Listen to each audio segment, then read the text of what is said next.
Here is a mindset changing video. Why confident people speak less. Confident people don't rush to speak, not because they have nothing to say, but because they don't need to prove anything. They understand that presence speaks louder than words. While others talk to be noticed, confident people observe, listen, and choose their moments. They don't argue to win. They don't explain to be accepted. They know their value doesn't depend on approval.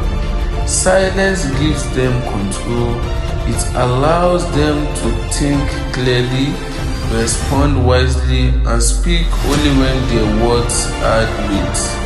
That is why when confident people finally talk, people listen. Because confidence isn't loud, it is calm, it is grounded, and it doesn't beg for attention. That's 1 minute.